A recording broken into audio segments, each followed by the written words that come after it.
Ya. Muy buenas noches, ¿cómo están ustedes? Espero que estén bien. Vamos a dar inicio a esta tercera jornada del taller en cannabis medicinal organizado por Fundación Ciencias para la Cannabis. En esta ocasión les quisiera presentar a la doctora Jimena Steinberg. Acá está. Ella va a dar una charla sobre preparados medicinales. La doctora Jimena es bioquímica de la Universidad de Concepción y doctora de la Universidad Austral de Valdivia. Así que, por favor, recibamos con un gran aplauso a Jimena.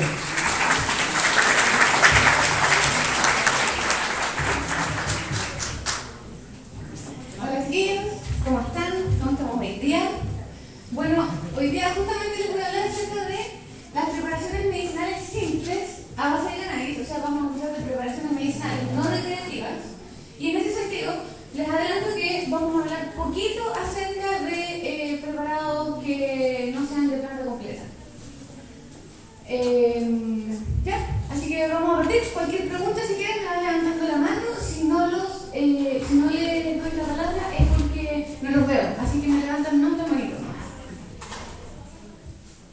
Conversábamos entonces que lo que vamos a comenzar hoy día es acerca de los aspectos básicos de la química de la planta. Vamos a hablar acerca de recomendaciones para la preparación de extractos medicinales simples, algunas modificaciones pequeñitas que hemos incorporado desde el año pasado, donde comenzamos con este año, y también vamos a hablar, si es que nos alcanza el tiempo, acerca de cannabis, embarazo y lactancia, que me parece que es un temario importante e interesante para todos nosotros, ¿cierto? Entonces comenzamos. Para recordar solamente, les quiero recordar, después de la presentación que nos dio Fernando, ¿cierto?, que ya sabemos que el sistema endocannabinoide es un sistema compuesto, ¿cierto?, por lo menos por dos elementos, por el receptor de endocannabinoides y por el endocannabinoides, es decir, una molécula secretada, producida por nosotros mismos y que se une a una proteína blanca que nosotros también tenemos, ¿cierto?, que se llama receptor de endocannabinoides. Le llaman receptor de endocannabinoides 1 y 2, o sea, existen dos versiones de aquel, ¿no? Al menos son dos receptores para los endocannabinoides más conocidos, que son la anandamida y el 2-AG, donde aquí, ¿cierto?, tenemos la anandamida representada por letras A, E, A, y la 2-AG, que es, ¿cierto?, 2-araquinoilglicerol. A mí me cuesta decirlo, así que le digo 2-AG. Bueno, entonces tenemos estos receptores que se encuentran en las membranas de las células, a los cuales se unen estos dos endocannabinoides. Cuando se unen estos endocannabinoides a su receptor, lo que sucede es que al estar unido el endocannabinoide con su receptor, ¿cierto?, se señaliza hacia el interior de la célula para que ocurran las diferentes funciones, para que se ejecuten las diferentes funciones celulares para las cuales está diseñado este sistema endocannabinoide. Fernando bien nos dejó claro que básicamente lo que hace es ayudarnos a corregir los desequilibrios, a mantener el equilibrio, la homeostasis, es decir, mantener nuestro medio interno constante, independiente de lo que le pase al medio externo, ¿cierto? Mantener la homeostasis. Entonces, en ese sentido, bueno, y había dos elementos que también, solo para recordar, ¿cierto?, Fernando nos mencionó, y que son las moléculas o enzimas que sintetizan a los endocannabinoides, que son dos enzimas que mostramos aquí, ¿cierto?, NAPE y dalglicerol, voy a decir glicerol alfa, que es esta enzima que está acá, ¿cierto? Ambas enzimas, cada una de ellas sintetiza a anandamida y a 2-AG cada una, y también tenemos dos enzimas, que es la FAAH y la MHL, ambas enzimas que degradan a los endocannabinoides anandamida y 2-AG. Entonces, tenemos aquí los elementos del sistema endocannabinoide. Tenemos el endocannabinoide, tenemos los receptores de endocannabinoides y tenemos las enzimas que las sintetizan y que las degradan. Esto constituye el sistema endocannabinoide. ¿Y dónde se encuentra el sistema endocannabinoide? Como vemos acá, se encuentra distribuido en la mayoría de los tejidos, ¿no? La mayoría de los tejidos, no todos, porque en eritrocitos aparentemente el sistema endocannabinoide no se encuentra presente, solo en eritrocitos. Entonces, ¿qué sucede cuando el sistema endocannabinoide falla? Ya sea porque las enzimas que regulan su metabolismo están un poco alicaídas, o porque los receptores se encuentran menos presentes, o porque tienen mejor o peor función. Cualquiera de esas circunstancias hace que el sistema endocannabinoide se desregule. ¿Y qué es lo que sucede? Bueno, una deficiencia es una manifestación clínica, ¿cierto? Se manifiestan las enfermedades por la deficiencia, se le llama clínica de endocannabinoides, es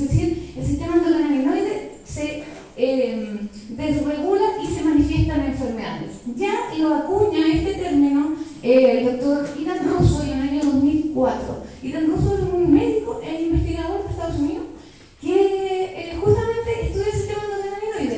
Él relaciona, hace el correlato entre distintas enfermedades de carácter refractario, o sea, para las cuales la farmacología tradicional no estaba haciendo efecto, y hace un correlato entre la mejora de los síntomas asociados a esta enfermedad y el uso de cannabis. Entonces, él estudia pacientes, estudia líquido cefalorraquídeo y estudia algunos tejidos relacionados con la enfermedad y analiza los diferentes componentes del sistema endocannabinoide, ante lo cual se da cuenta que algunos de ellos se encuentran desregulados. Ante ello, le llama deficiencia clínica del sistema endocannabinoide. Esta es la sigla. Y está descrito desde el año 2004, o sea, hace ya 16 años. 16 años que está descrito esta sintomatología y todavía no la sabemos en la universidad. Entonces, ¿por qué el sistema endocannabinoide? ¿Por qué el sistema endocannabinoide es una alternativa? ¿Por qué la cannabis en realidad es una alternativa real de tratamiento? Bueno, porque como los endocannabinoides se unen a los receptores de endocannabinoides, también lo hacen los fitocannabinoides, es decir, los cannabinoides que se sintetizan en la planta cannabis. ¿Okay? Entonces, este es el motivo de por qué la cannabis es realmente una alternativa de tratamiento. Bueno, porque componentes de la cannabis se unen o tienen su blanco farmacológico, en este caso, ¿cierto?, en receptores que nosotros efectivamente tenemos, son endógenos para nosotros.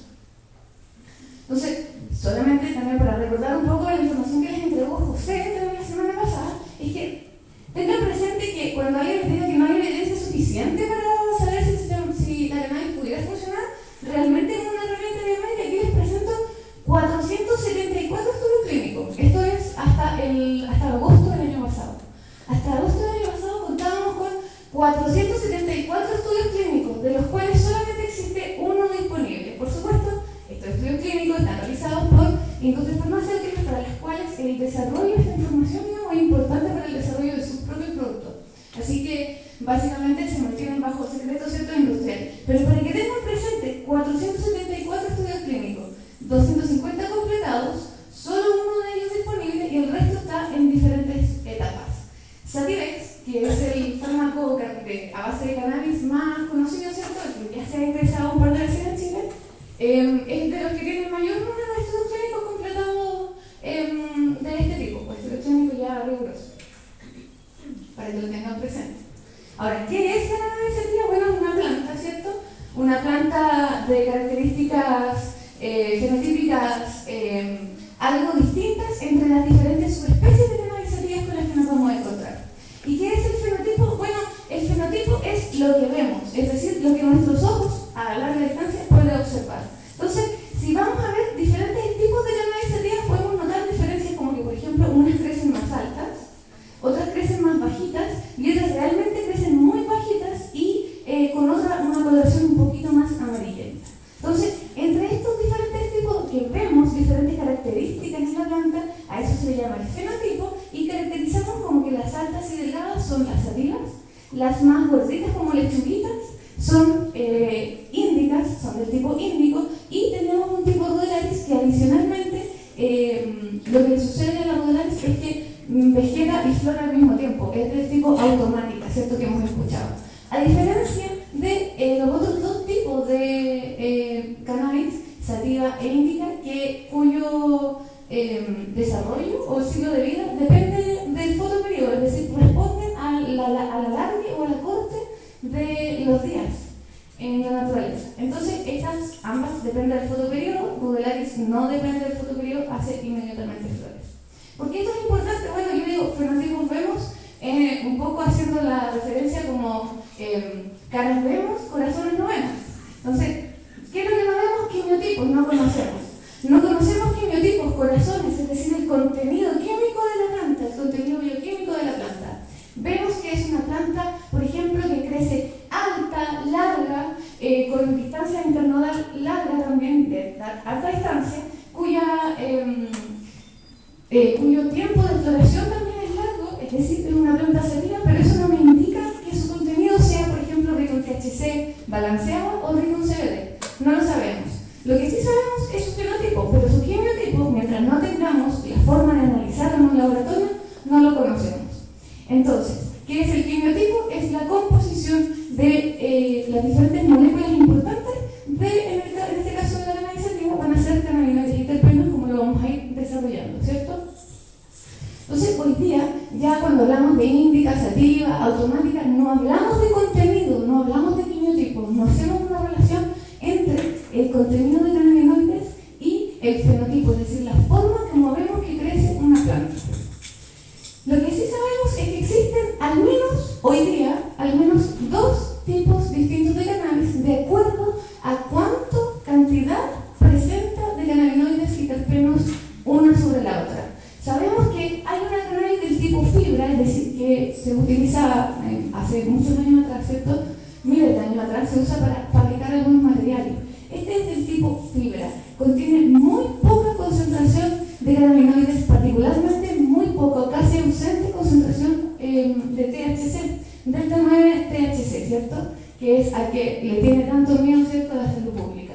Entonces, tenemos un cannabis tipo fibra que tiene casi ausente, está casi ausente de cannabinoides, y tenemos otro tipo de fibra que se llama tipo narcótica, es decir, cannabis tipo droga. Y en este tipo de cannabis tipo droga es que comparten, en este grupo, ¿cierto?, comparten la cannabis medicinal, a la que le llaman medicinal, y la cannabis recreativa, que básicamente viene siendo la misma, cannabis tipo droga, con diferentes quimiotipos que se utilizan para diferentes objetivos. ¿Ya? Entonces hoy día sabemos que tenemos solo dos tipos, tipo fibra y tipo narcótico o tipo droga. La tipo fibra es a la que le decían cáñamo. Entonces, ¿qué es el quimiotipo? Es la composición química principal que presenta un individuo u objeto, en este caso, ¿cierto?, una planta particular, producida en condiciones particulares, es decir, cultivada en condiciones particulares. Bedrocan es una empresa, ¿cierto? Es una empresa que cultiva cannabis, y cultiva cannabis de una forma muy técnica. Lo que consigue con eso es cultivar cannabis de forma estandarizada, es decir, logra hacer que las flores de las distintas plantas tengan el mismo contenido de cannabinoides. Y eso está súper interesante, porque de esa forma se puede un poco estandarizar también el uso de las distintas flores, ¿cierto? Entonces, Bedrocan lo que ha logrado generar es al menos 1, 2, 3, 4, 5 tipos distintos de cannabis que logra cultivar y obtener materia vegetal con concentraciones o quimiotipos estándar. Logra encontrar una que se llama Bedrolite, que es alta en CBD, una que se llama Bedrol, que es balanceada, es decir, que su concentración entre delta 9 THC o el THC, ¿cierto?, y CBD es muy similar, es decir, 1 es a 1. Tenemos una cannabis que es tipo védica, que es alta en THC, como vemos acá, alta en delta 9 THC, cercano al 15%, mientras que CBD, que es la barra roja, casi no contiene. También está el otro tipo de cannabis, que es muy alta en THC, estos dos tipos de cannabis que están acá, que es la cannabis Bedrocan y Bedropol. Y déjenme contarles también que Bedrocan fue la primera cannabis estándar de Bedrocan que vende al mundo medicinal, es decir, que vende, que se receta, que se entrega en un frasquito, una flor de concentraciones estándar muy altas de THC con objetivos medicinales, ¿ven? Sin CBD con objetivos medicinales. Vamos a ir conversando un poco más sobre esta idea. Entonces, la cannabis sativa entonces es una planta que se puede obtener, de la cual se pueden obtener diferentes quimiotipos, es decir, concentraciones de las moléculas más importantes, y que crece, presenta, es estacional, ¿cierto? Que crece una vez al año, crece y madura sexualmente, y resulta que esta planta se reproduce sexualmente, y las hembras producen flores, que es lo que vemos acá, y los machos producen unas vainas de polen. Sus flores son unas vainas de polen. Entonces, lo que sucede es que las plantas hembras son polinizadas con el polen liberado por las plantas machos, ¿cierto? En el exterior es liberado este polen al ambiente, las flores son polinizadas y se producen, dentro de estas inflorescencias que se producen las semillas, ¿cierto? Este es como el ciclo biológico por el cual está hecha la planta. ¿Qué es lo que queremos cuando queremos cultivar cannabis con objetivos medicinales o recreativos, ¿cierto? Para cualquier uso, digamos, que no sea fibra? Lo que queremos particularmente son las plantas hembras, y queremos plantas hembras porque justamente en las hembras se encuentran unas glándulas que se llaman tricomas, y que son las glándulas que sintetizan, donde se sintetizan la mayoría de los cannabinoides. ¿Dónde están los tricomas? Y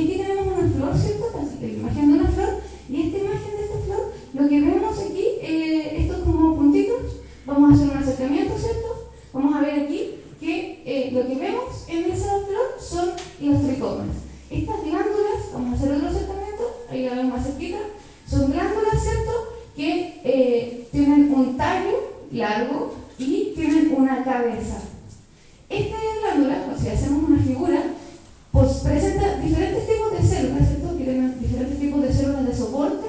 Y aquí arriba, en la cabeza de esta glándula, estas células de la cabeza son células de disco, sintetizan los cannabinoides. Entonces, básicamente, en el tricoma es el principal lugar donde se sintetizan los cannabinoides. El principal, y no el exclusivo, pero es el principal.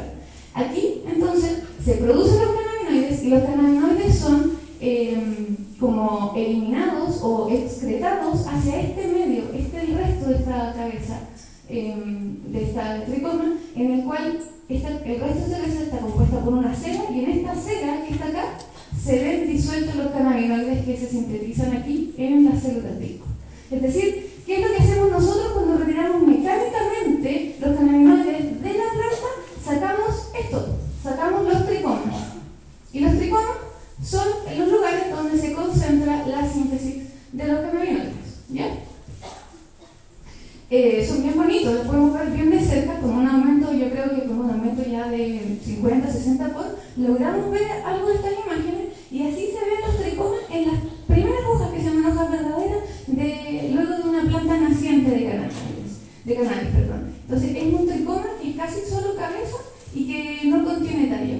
Luego, en las flores, cuando madura la planta, lo que observamos es un tricoma que tiene un tallo, un tricoma glandular que se llama, un tricoma que ya tiene tallo, y una cabeza, ¿cierto?, donde se sintetizan y se almacenan aquí los cannabinoides. Son bien bonitos. Y se los presento interesantes porque les quiero mostrar algunas diferencias entre algunos tricomas, y se los voy a mostrar con un trabajo que salió hace poquito. Así que espero mostrarles esto, que les interese, y poder explicarlo bien un poquito más adelante. Entonces, ¿cuál es la composición de los cannabinoides? O sea, de la planta de cannabis. ¿Qué es lo que nos interesa saber de la cannabis? Nos interesa saber prácticamente que tiene cannabinoides y tiene terpenos. También es importante que tengamos presente que tiene pigmentos, ¿cierto? Que tiene carbohidratos, que tiene flavonoides, que son moléculas que le dan más bien el sabor a las cosas. Pero lo más importante, y donde hoy día vamos a concentrar nuestra atención, es en esto, en los cannabinoides y los terpenos. Desde ambos se ha obtenido la mayor cantidad de información respecto a su uso terapéutico, diferentes usos que se les puede ir dando, puesto que tienen diferente poder, ¿cierto? Poder medicinal. Vamos a irlo viendo de a poquito. Entonces, ¿cómo se producen los cannabinoides? Bueno, el metabolismo de la planta básicamente es un metabolismo que comparten varios tipos de plantas. Su origen es el resorcinol, ¿cierto? Del resorcinol se produce hexanoico-A, melanoico-A, que en presencia de algunas enzimas produce ácido oligotólico. Esto en realidad no tiene nada más de interesante que esto. La producción de ácido oligotólico es bien particular, el ácido oligotólico. Entonces, el ácido oligotólico, a través de una transformación enzimática, ¿cierto?, se convierte en CDG, y este CDG en su forma ácida, por eso está acompañado acá de una letra A, este cannabigerolato, CDG en su forma ácida. El CDG es el cannabinoide precursor del resto de los cannabinoides que se producen por esta vía. Entonces, a partir del CDG, cuando el CDG sea digerido por las diferentes enzimas, THC sintasa, CBD sintasa y CBC sintasa, vamos a obtener THC, CBD y CBC respectivamente. Entonces, básicamente tenemos un cannabinoide primordial, o el cannabinoide, digamos, original un poco, y de este cannabinoide original es que vamos a producir el resto de los cannabinoides, todos en su forma ácida. Por eso aquí se acompaña de una letra A: THC ácido, CBD ácido, CBC ácido. Y se los comento, es importante porque lo vamos a considerar también a la hora de preparar diferentes extractos de cannabis, dependiendo de nuestros objetivos con la terapia, ¿sí? Entonces, lo que nosotros tenemos en la planta llega hasta acá, aquí, donde dice síntesis, el cuadro cuyo margen es color naranjo, anaranjado, como decía mi profesor de artes plásticas. Hasta aquí, donde tenemos los cannabinoides en su forma ácida, es donde nosotros encontramos en la planta. Luego, lo que encontramos cuando calentamos los cannabinoides es cannabinoides decarboxilados, donde realmente obtenemos el delta 9-THC, que es la molécula psicoactiva derivada de los cannabinoides que tenemos en la planta, particularmente del THC en su forma ácida. Entonces, esta decarboxilación ocurre de forma espontánea, pero muy lentamente. Entonces, ¿qué es lo que hacemos para decarboxilarla y obtener su efecto psicoactivo? La calentamos. Normalmente, ¿cómo la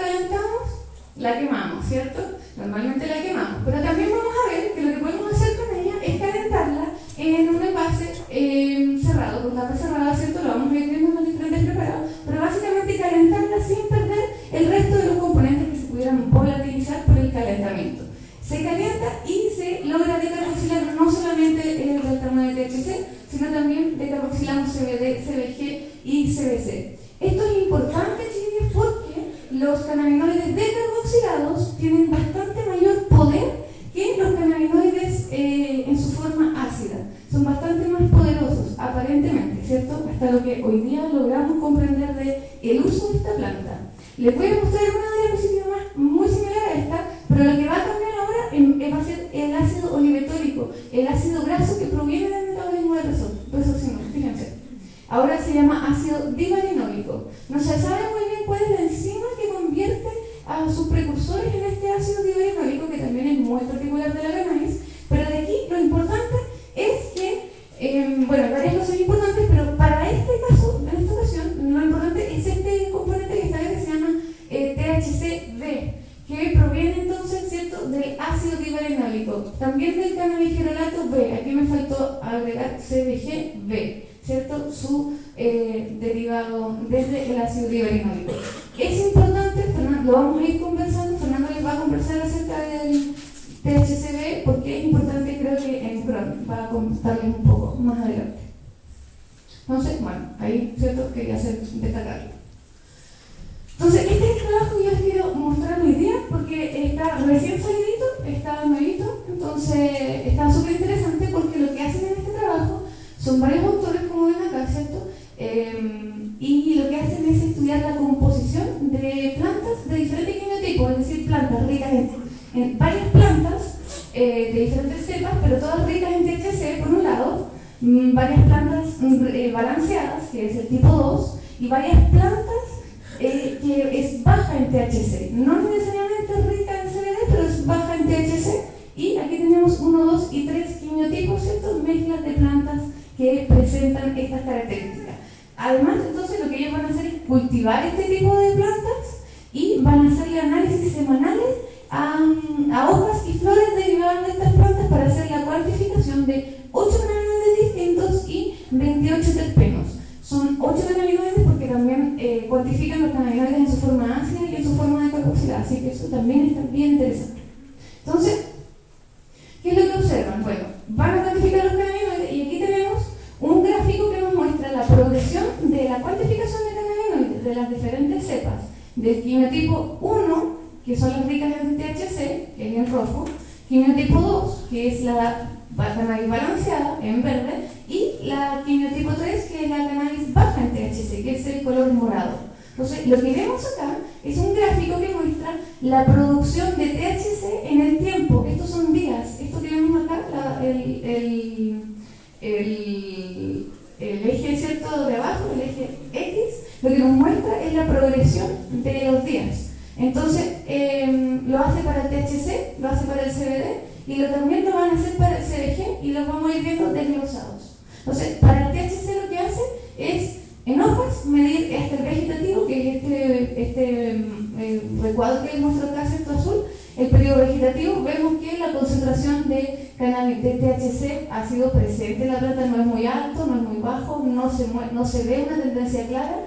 A diferencia del principio, si se fijan, lo que hacen acá es que en vez de poner a brotar semillas, son esquejes que provienen de una misma planta madre. Entonces es una forma bastante más estable de tener plantas parecidas.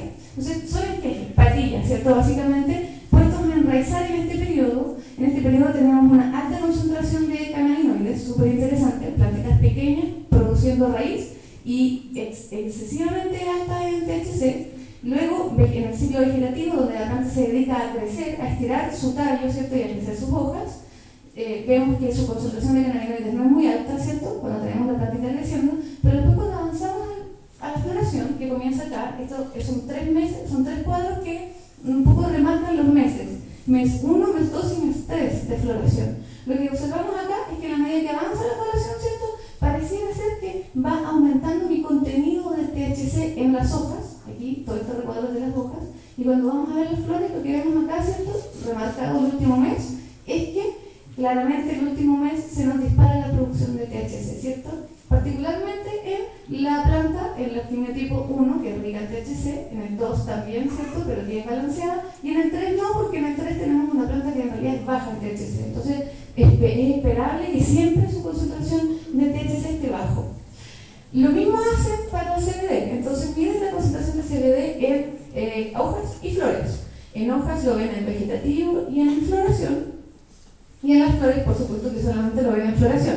Y aquí les muestro el último mes de floración. Y también vemos que, en general, la tendencia es que, por supuesto, para la planta rica, baja en THC, es bastante más evidente su alza de concentración de CBD, ¿cierto?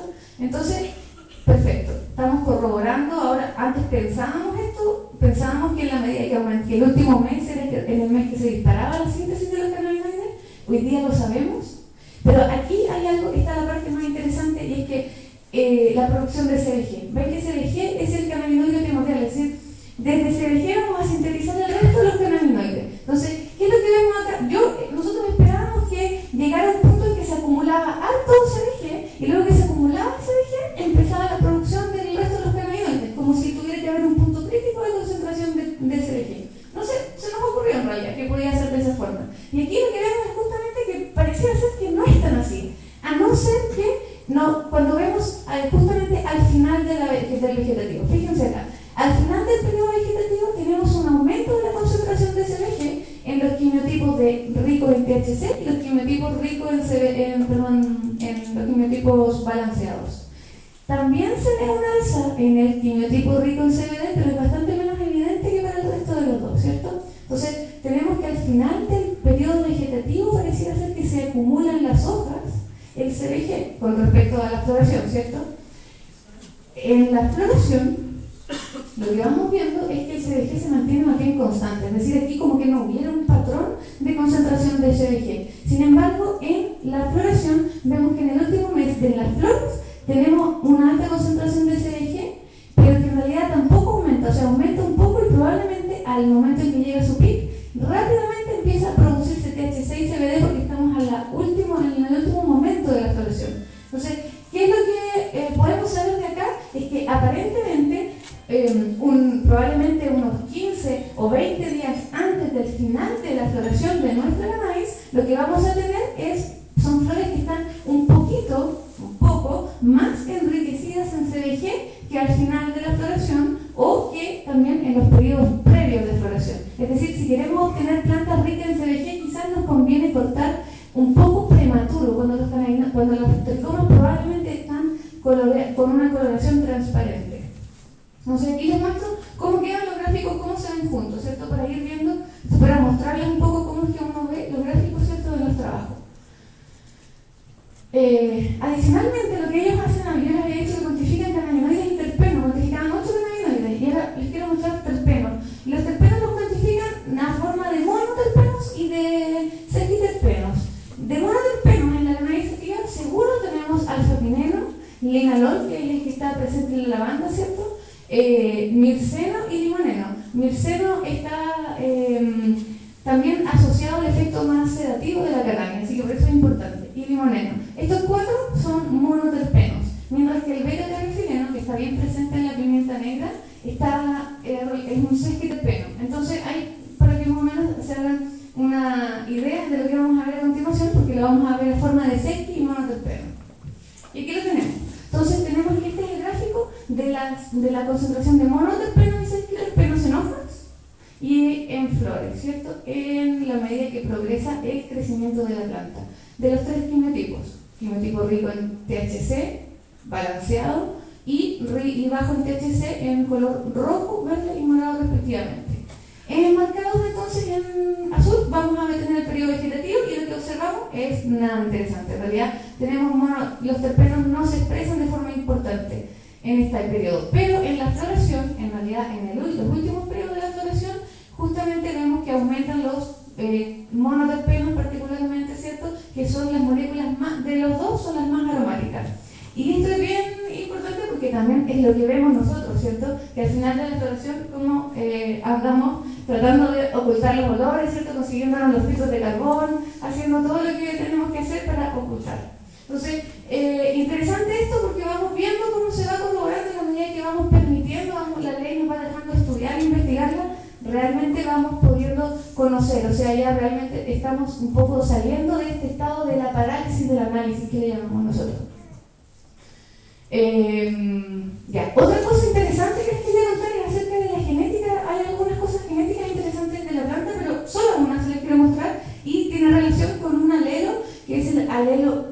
se encuentra en el locus B de la planta cannabisativa, porque esto es interesante porque en este locus se codifica para la enzima THC sintasa y CBD sintasa, es decir, yo desde aquí lo que obtengo es la información para la producción de finalmente THC y CBD en la planta, ¿cierto? La enzima que lo produce. Entonces, cuando vemos que los alelos que se encuentran presentes en este locus son del tipo 0 o null, significa que se sintetizan, se producen unas enzimas defectuosas. Y el resultado de estas enzimas defectuosas son plantas ricas en CBG. Porque como no se puede producir ni el THC ni el CBD, se acumula el CBG, ¿cierto? Lo que les mostraba yo antes en la diapositiva anterior. Entonces, de esto está difícil saberlo uno a priori, por supuesto, ¿cierto? Difícil que en su jardín lo pueda saber, pero esto está interesante, que se lo podemos hacer acá. Fíjense cómo son los tricomas. Esto es un repaso, ¿cierto? Ya lo hemos visto. ¿Cómo son los tricomas ricos en THC y ricos en CBD? Tricomas de cabezas transparentes, ¿cierto? Tallos largos, cabezas transparentes. Se observan como unos filamentos al interior, pero es más bien claro. Fíjense lo que pasa cuando la enzima que produce estos cannabinoides se echa a perder. Miren, en el caso de la planta que es rica en THC, pero que se le echa a perder esta enzima, fíjense cómo se ponen los tricomas, las cabezas. La forma que adquieren, para empezar, se oscurecen, se ponen opalescentes, ¿cierto? Ya no son translúcidos como acá, y como que se fueran medio arrugados, como que les faltara un aceite, les faltara una grasa para completar, ¿cierto?, esta bolsa de ácidos grasos disueltos en la cera que tiene esta planta, esta cannabis. Y por el otro lado, las plantas que eran ricas en CBD, pero que presentan este fenotipo, ¿cierto?, es decir, una síntesis defectuosa de CBD, lo que se observa, miren, es más exagerado todavía el cambio. Cabezas así realmente como involucionadas, las cabezas de estos tricomas. Entonces, ¿por qué se los comento? Porque de repente uno tiene semillas que no sabe de dónde provienen, cuál es el origen de estas semillas, y en realidad lo que uno puede hacer es mirar, es observar. Y hay algunas cosas que podemos deducir, más no saber, pero podemos deducir. Podemos inferir que cuando tenemos plantas que, como que en buen chileno, como dice el doctor Sepúlveda, ¿cierto? Buen a poco. Básicamente lo que tenemos que hacer es ir a mirarle los tricomas y mirar, porque quizás si estas cabezas de acá están arrugadas, podría ser que estemos en presencia de una cannabis que me sintetiza cannabinoides ricos en CBG, y si fuera ese el caso, es una planta interesante para cultivar, ¿cierto? Lo vamos a conversar más adelante. Es una planta interesante de cultivar, aquella que acumula CBG. Y solamente les muestro un poquito más acerca de los tricomas, cómo podemos ir mirando, ¿cierto? Aquí tenemos una planta que es rica en CBG, y miren el color de las cabezas de sus tricomas, los tallos son un poco distintos, ¿cierto? Esta es una que no sintetiza cannabinoides, es como un cáñamo, y miren cómo son como involucionadas sus cabezas, las cabezas de estos tricomas. Y así, ¿cierto? Solamente para mostrárselo, podemos ir haciendo algunas deducciones. Así, translúcidas se ven las cabezas de los tricomas que son muy ricos en CBG ácido, ¿cierto? En su forma ácida, es decir, en la planta. Así que eso yo les quería mostrar un poco de la planta, porque son cosas interesantes para lo que viene a continuación, que es la preparación de los extractos, pero antes de eso quiero repasar un poco de vías de administración, que sé que esta información ya bien sabida, pero nunca está de más, particularmente por las precauciones que tenemos que tener. Entonces, lo primero que les quiero recordar son los tiempos. Tenemos diferentes vías de administración. Podemos inhalar la cannabis, la podemos ingerir vía oral, es decir, comer, ¿cierto?, vía digestiva. La podemos administrar vía mucosal, es decir, utilizando las mucosas que tenemos en las encías de adelante de los dientecitos, o también de forma sublingual. Tenemos una forma rectal también posible de administrar, y una vía tópica. En estos diferentes tipos de vía, el inicio del efecto es distinto, y aquí es donde yo quiero que pongan atención, porque si ustedes inhalan, al minuto o a los 15 minutos van a tener el inicio del efecto, o sea, se van a empezar a sentir un poco distintos, ¿cierto? Además, luego de los 15 o 30 minutos ya vamos a alcanzar el máximo del efecto, o sea, a esta altura, luego de 30 minutos de haber inhalado cannabis, más o menos ya vamos a saber cuál es el máximo al que llegué, al máximo de efecto al que alcancé con eso que yo inhalé, hace 15 o 30 minutos. ¿Y cuánto me dura el efecto? De 2 a 3 horas. Entonces, bien lo expresaba José Sepúlveda la vez pasada, ¿cierto? Cuando les decía, no es lo mismo inhalar parar que comer, porque resulta que cuando uno come la cannabis, el efecto puede comenzar a los 30 minutos o a las 2 horas, ¿cierto? El máximo del efecto lo voy a sentir de entre 1 y 6 horas, o sea, un gran rango de tiempo, pero lo más difícil de manejar es que el efecto dura de 5 a 8 horas. Es decir, si se me pasa la mano fumando, a las 2 o 3 horas ya estoy lista. Pero si se me pasa la mano comiendo, chiquillos, aquí terminamos cansados de estar volados, básicamente. 5 a 8 horas seguidas sintiéndonos extremadamente psicoactivados, ¿cierto? Lo que nos produce básicamente es cansancio. Terminamos pegándonos un viaje un poco desagradable. Entonces, por eso es importante que tengan presente estos números, ¿cierto? Y que tengan presente que la vía oromucosal es interesante porque es rápida. En el caso que necesitamos nosotros incorporar cannabinoides de forma aguda, rápida, y no podemos contar, por ejemplo, con que la persona inhale, que es la vía más rápida, sí podemos contar con poner un poco de un extracto aceitoso bajo la lengua o en las encías, ¿cierto?, adelante de los dientes, para que sea absorbida, administrada vía oromucosal. De 15 a 40 minutos es lo que está descrito. Sin embargo, niños que están en crisis epiléptica, los papás utilizan esta vía, es decir, le ponen debajo de la lengua o en las encías el aceite y ellos inmediatamente, casi a menos de un minuto, ya logran ver que empiezan a soltar las convulsiones. Entonces, probablemente esto sea cierto para adultos normales, pero no para personas que se encuentran en una condición, ¿cierto?, de anormalidad. Vamos entonces por la primera, que es la vía inhalada, siempre criticada y nunca bien ponderada, vía inhalada, ¿cierto? Interesante porque la vía inhalada es justamente, les decía, rápida, es fácil de dosificar, es decir, yo puedo aprender rápidamente con cuánto tengo que inhalar para sentir el efecto que estoy buscando y es altamente eficiente. De hecho, entre todas es la vía más eficiente. Es 2.5 veces más eficiente que la digestiva y más que la oromucosal.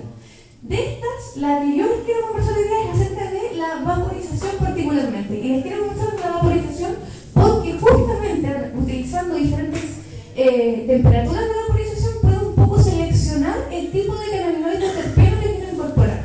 Entonces, podemos hacerlo, ¿cierto?, directamente. Yo les comentaba con una cannabis, ¿cierto?, flores de cannabis. Aquí les muestro como la cannabis ya, la cannabis más estándar, la más como especializada, la más técnica, ¿cierto?, que viene siendo esta cannabis estándar, y se les quería mostrar aquí para que vean cómo venía en un frasquito, ¿cierto? Adentro de este frasquito viene la flor de cannabis.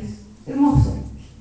Entonces, viene la vaporización que les quería contar, ¿cierto? Que con la vaporización aquí tenemos un gráfico, una figura, ¿cierto?, que nos muestra un poco que en la medida que vamos aumentando la temperatura, ¿cierto?, desde aquí de la izquierda hacia la derecha vamos aumentando la temperatura, podemos ir vaporizando, es decir, extrayendo de nuestra materia vegetal o del extracto que estemos vaporizando, podemos ir extrayendo de forma diferencial los distintos terpenos, que es lo que se muestra en la columna de abajo, o los cannabinoides, que es lo que se muestra en la columna de arriba. Entonces, a temperaturas más bajitas, lo primero que sale, ¿cierto?, lo primero que se vaporiza es el beta-cariofileno de los terpenos. El primero que se vaporiza es el delta-9-THC, que es la versión psicoactiva, ¿cierto?, de los cannabinoides, y que el último que se vaporiza, ¿cierto?, es el THCV de los cannabinoides y de los terpenos de linalol, es decir, el que está junto a la lavanda. Entonces, de repente lo que podemos hacer, digamos como una estrategia, es que a quienes les desagrada el efecto del delta-9-THC, lo que puede hacer es vaporizar a temperaturas bajo esta temperatura, que estos son Fahrenheit, aproximadamente van a ser los 120 grados, o 180 grados Celsius, algo así. Y lo que puede hacer es acumular o pasarle a otra persona que quiera consumir, ¿cierto?, esta porción de la cannabis, y luego a temperaturas más altas las consume él. Entonces a temperaturas más altas consume la persona que no quiere consumir el delta-9-THC, por ejemplo. Entonces tiene algunas cosas prácticas que pudieran ser muy interesantes para los diferentes usos, y también tiene una cosa muy práctica, que es que básicamente se reduce el daño que se produce en las vías respiratorias, el daño que se puede producir por la irritación por la inhalación del humo, de la combustión. Entonces, como aquí lo que hacemos no es combustionar, sino vaporizar, es decir, calentamos la materia vegetal que se encuentra en una cápsula aquí en esta como platita negra, tenemos una materia vegetal, es decir, básicamente flores molidas, bien molidas, ¿cierto?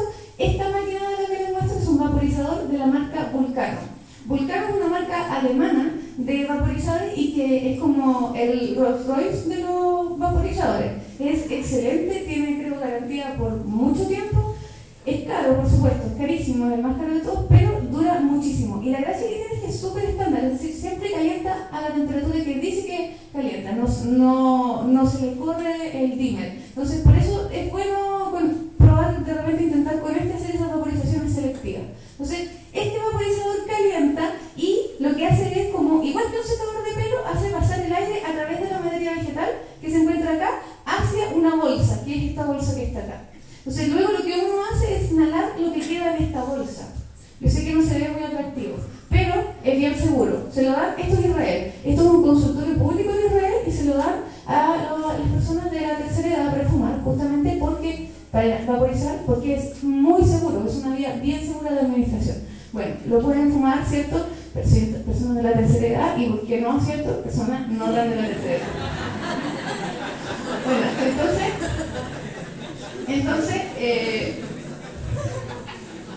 les quiero mostrar este trabajo para que vean cómo se va a la ciencia. Dígame. Yo en general la consulta mía era la mezcla de pasar del vaporizador a fumar. ¿Es conveniente, no es conveniente? ¿Qué le podría pasar a la persona? La mezcla de usted primero fumar, combustionar primero y después fumar. Sí, o viceversa.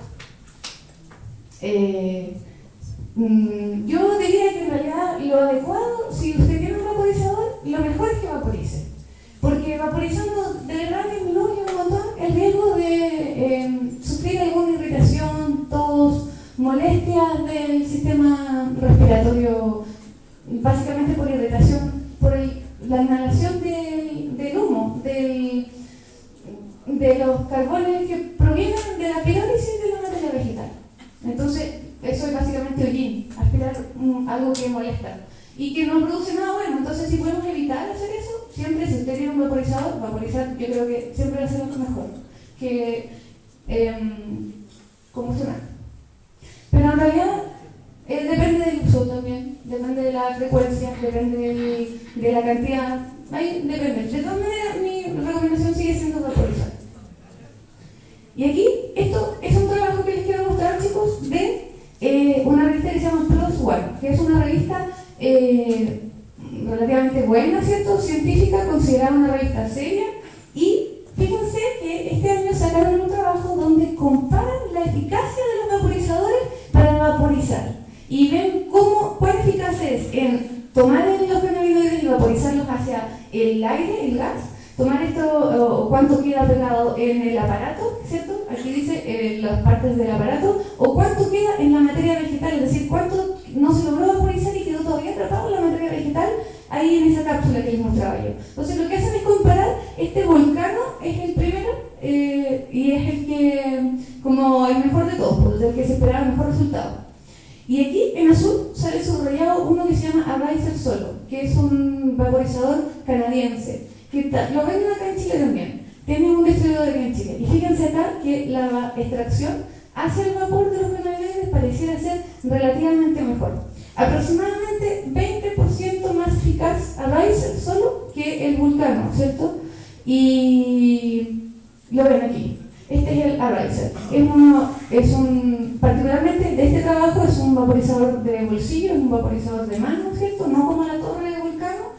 Y lo que hace es que se pone la materia vegetal en este recipiente de vidrio acá. Y lo que uno hace es aspirar directamente, en vez de recibirlo en una bolsa, se aspira directamente, ¿cierto? Desde la boquilla. Entonces, es una vaporización individual, más personalizada, no usa cargador, usa batería, bueno, tiene diferentes cosas. Pero solamente les quiero mostrar que existen alternativas buenas, no es necesariamente Vulcano, este cuesta como 3 veces menos que Vulcano. Y bueno, están ahí alternativas serias todavía que podemos usar. Este se está usando en Canadá para hacer algunos estudios clínicos.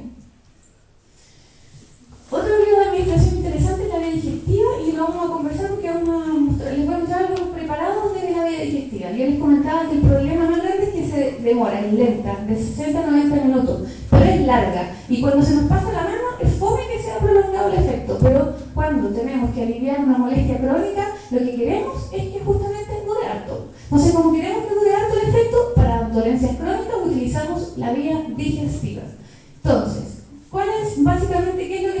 Y aquí les voy a mostrar un error que hay. Porque tenemos que, fíjense que consumimos, ¿cierto? Inhalamos, y lo que ocurre es que en el pulmón intercambiamos, ¿cierto? Los cannabinoides pasan a la sangre y de la sangre son distribuidos al cerebro. En cambio, cuando comemos, la cannabis, ¿cierto?, ingresa al sistema digestivo y aquí sale que se absorbe en el estómago, pero creo que estamos un poco equivocados porque se absorbe en el intestino, ¿cierto? Y del intestino se absorbe y pasa al hígado. Y por eso se demora tanto en hacer efecto, porque lo que tiene que pasar primero es que del sistema digestivo sean absorbidos los componentes de la cannabis y en el hígado sean metabolizados. Y luego que son metabolizados por el hígado, recién pasan a la sangre a hacer su efecto. Entonces tenemos un lapso grande de tiempo en el cual no estamos sintiendo los efectos. Y adicionalmente, lo que tenemos es una molécula distinta, porque en el hígado es metabolizado el delta 9 THC, que pasamos directamente a la sangre al cerebro, es metabolizado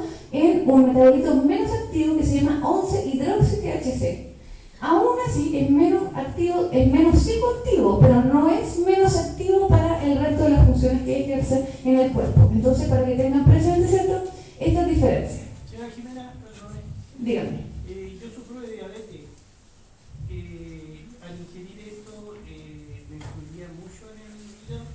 En su hígado no, en su hígado no le influencia nada. Pero lo que sí es que no le ayuda con la diabetes. ¿Ya? O sea, si lo que usted quiere es aliviar otro tipo de cosas con la cannabis. La secuela de la diabetes. ¿Una secuela dolor? Dolor, Sí, para el dolor sí sirve, pero digamos para propiamente la enfermedad o el trastorno de diabetes no tiene ningún efecto. Lo que sí tiene que tener un poco de cuidado porque existen algunas patologías relacionadas con el páncreas, ¿no? Que el páncreas está súper relacionado con la producción de insulina. Entonces, hay algunas patologías relacionadas con enfermedad del páncreas y consumo de cannabis. Así que ahí hay un correlato con el que hay que tener ojo, por un lado, y por otro lado con algunas bajas de la glicemia. Baja un poco la glicemia, pero por otros mecanismos. José Sepúlveda nos va a hacer una clase detallada, ¿cierto?, acerca de diabetes y de enfermedades crónicas en realidad de cannabis. Pero ahí tiene que tener un poco de ojo también con las bajas de azúcar un poco repentinas que pudieran manifestarse con el uso de cannabis. También lo vamos a conversar más adelante. De nada. Entonces, tenemos, así más o menos se sienten los efectos. Mientras que cuando fumamos o inhalamos la cannabis, el efecto es agudo, ¿cierto? Vemos que aquí estamos en la intensidad máxima del efecto y rápidamente a la hora ya casi no estamos sintiéndonos sobrios nuevamente. Al comer, al ingerir, lo que sucede es que lentamente va subiendo el efecto, va hasta sentirnos, hasta sentir el máximo del efecto aproximadamente en la hora 2 y 3. Entonces, es larga la espera. Entonces, ¿qué les sugiero yo? Cuando comen, tranquilidad. Tranquilidad, esperen tranquilos, y si esperan tranquilos y no son ansiosos, después les aseguro que van a tener un súper buen momento, pero ojo sí, porque se les pueden superponer estas cosas y a mí me gusta hacer que se nos pase la mano. Otra vía de administración interesante que les comentaba es la vía oromucosal, ¿cierto? Y esta vía oromucosal es buena porque es para el uso agudo, es decir, cuando estamos en urgencias, necesitamos rápido salir de una crisis. La oromucosal está buena porque sobre todo cuando estamos en una situación de una persona que no puede inhalar, por ejemplo, con una convulsión, no podemos prender el vaporizador para que esa persona que está convulsionando inhale. En ese caso, lo más sencillo es vía oromucosal, con el dedito va directo a la mucosa debajo de la lengua o sublingual, o la mucosa que está aquí, ¿cierto?, las encías.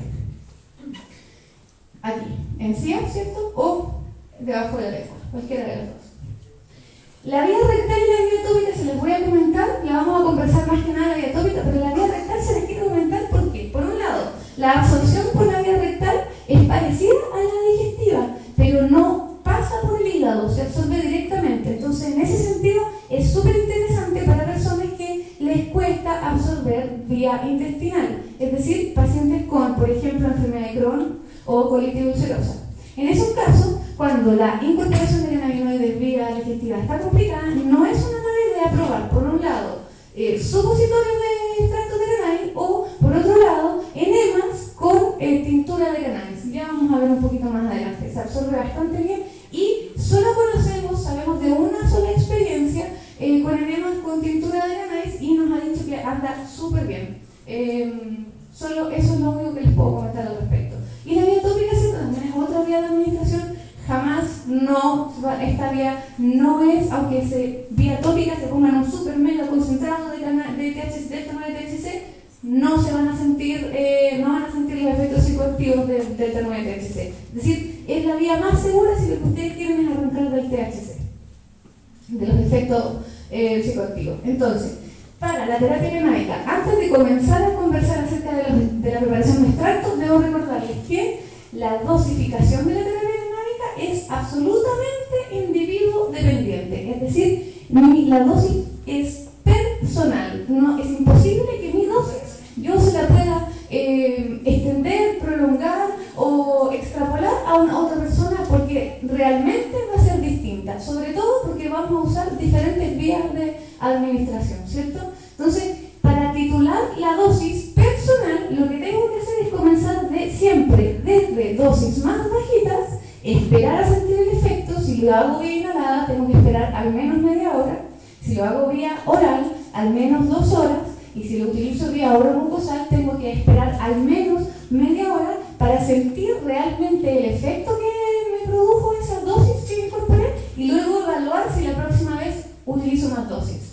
Es decir, de a poquito vamos aumentando hasta encontrar la dosis que nos produce el efecto deseado, sin que por supuesto aparezcan efectos no deseados, es decir, sin que se me pase la mano, básicamente.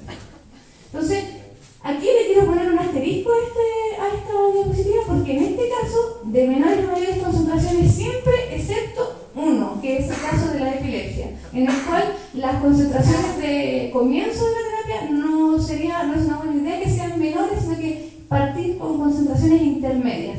Fernando se los va a explicar, pero básicamente, se los va a explicar en detalle, pero básicamente concentraciones muy bajas en personas con epilepsia pudieran ser del tipo estimulantes, y lo que queremos en epilepsia es lo contrario, es inhibir. Entonces, para evitar pasar cerca de las dosis excitatorias en epilepsia, lo que hacemos es pasarnos de la dosis y aumentamos la dosis desde dosis medias hacia dosis altas, sin pasar por las dosis bajas que normalmente son estimulantes, ¿sí? Entonces, eso es lo que les decía, ¿cierto? Que para trastornos que tienen que ver con dolor, lo que vamos a tener van a ser uso de concentraciones bajas a medias de cannabis, mientras que en epilepsia vamos a utilizar concentraciones medias a altas, y en cáncer particularmente vamos a considerar el uso de dosis altas.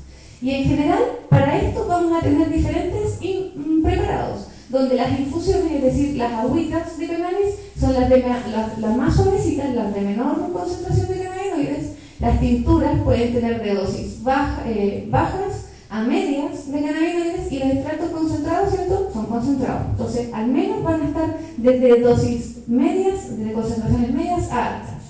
Una que abarca todas estas concentraciones es la inhalación de las flores, justamente porque dependiendo de la cantidad de inhalaciones que yo le dé a la materia vegetal, puedo llegar desde dosificaciones muy chiquititas hasta dosificaciones muy altas en una misma circunstancia, ¿cierto?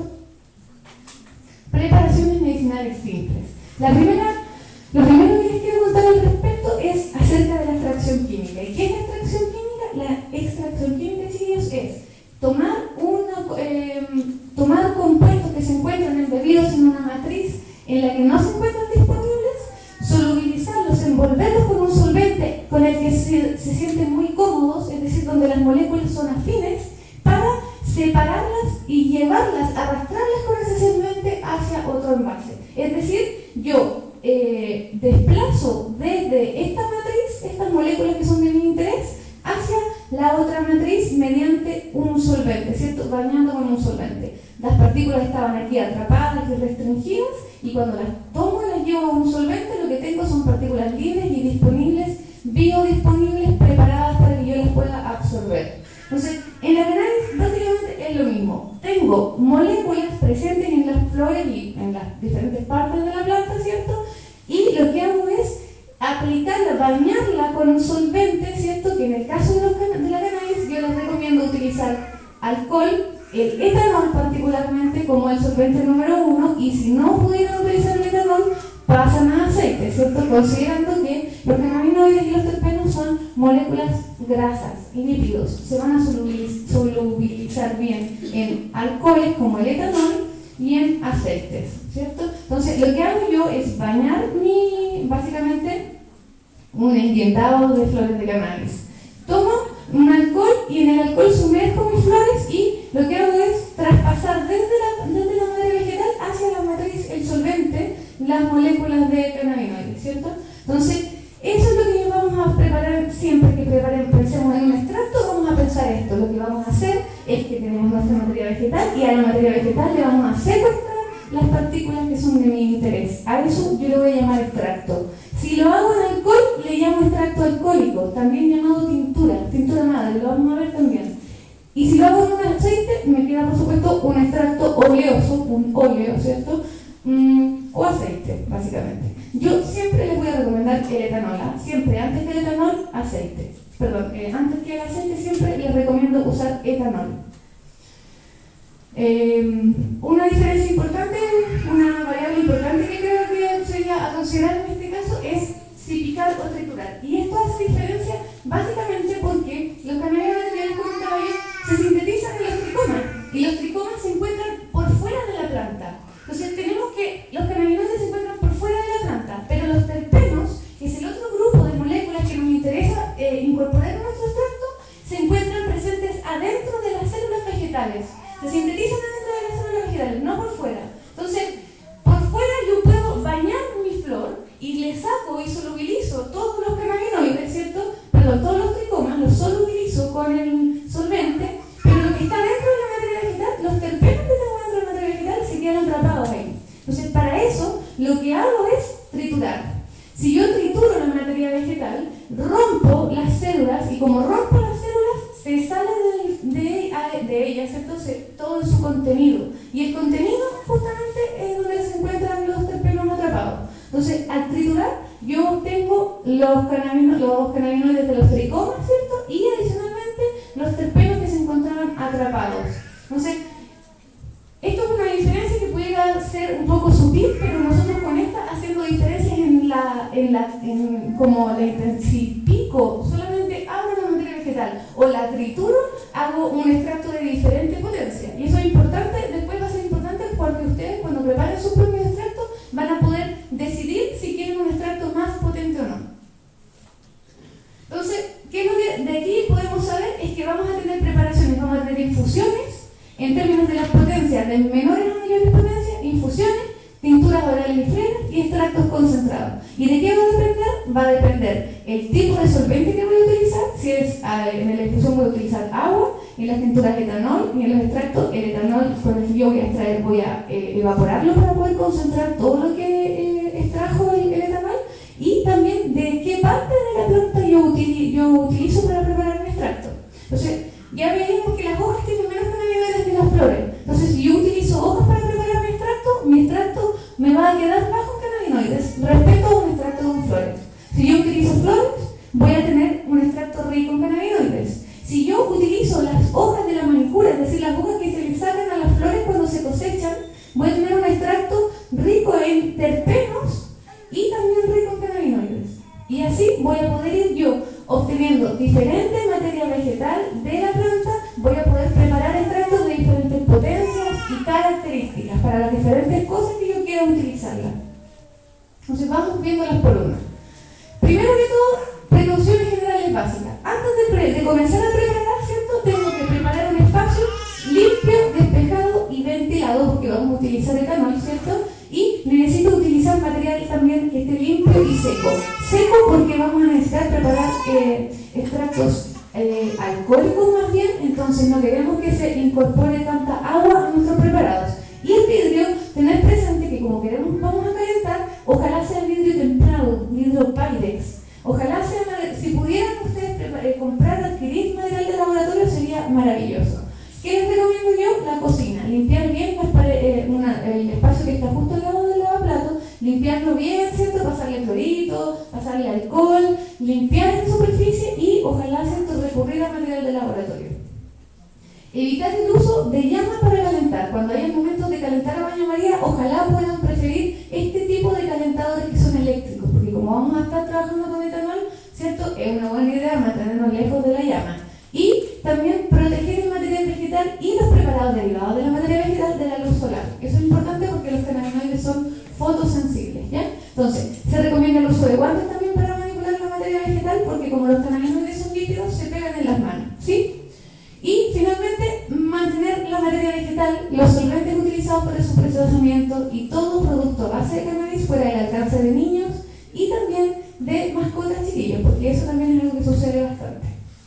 Entonces, la primera preparación es una infusión, básicamente una agüita de hojas de cannabis. Les recomiendo que aquí, como lo que utilizamos de solvente es agua, el agua no es un buen solvente de grasas, por lo tanto lo que tenemos acá, más que terpenos y terpenos y cannabinoides, van a ser flavonoides. Esto funciona bastante bien y aquí no es una casualidad que estén aquí las fotos, ¿cierto?, de estas personas de la tercera edad tan contentos, porque justamente las infusiones tienen una potencia bastante interesante en personas de la tercera edad. Probablemente tiene que ver con algo metabólico, pero en personas de la tercera edad la agüita de hojas funciona bastante bien como un ansiolítico y como un buen inductor del sueño, especialmente los abuelitos que les cuesta entrar en el sueño. Comenzar a dormir es dificultoso, esto se logra corregir con una infusión. Adicionalmente tenemos una tintura madre canábica. Yo les decía, extracto alcohólico o tintura madre canábica, fármaco desde 1860. La empresa Merck lo producía para una amplísima gama de afecciones. Incluso dependía si venía la cannabis de la India o si era cultivada en Estados Unidos, le llamaban extracto de cannabis americana o índica.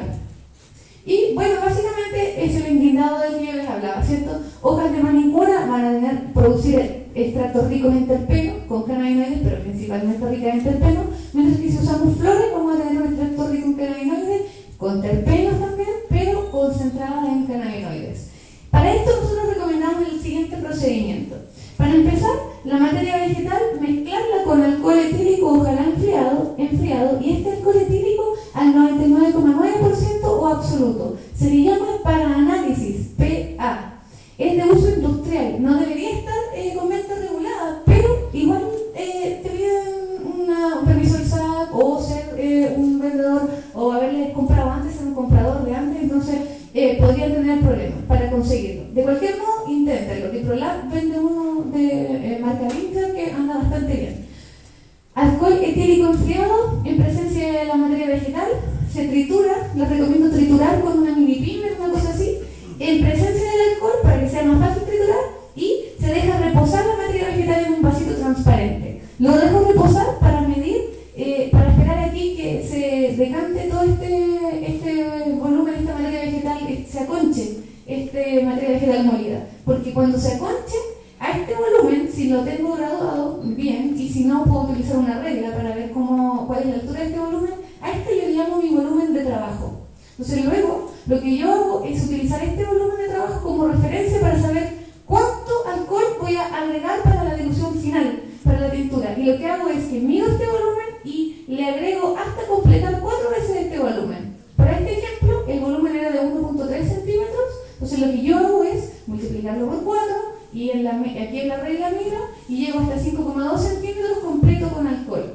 Y luego, que completo con alcohol, tengo mi volumen, tengo mi frasco, ¿cierto?, con mi materia vegetal, 3 de mis volúmenes de trabajo con alcohol, y lo dejo reposando. Lo dejo reposando aproximadamente 5 a 10 días, y este es mi proceso de extracción. O sea, en este momento, las pelotitas de la materia vegetal se mueven hacia donde está el vaso, ¿cierto?, el líquido, donde está el etanol en el líquido.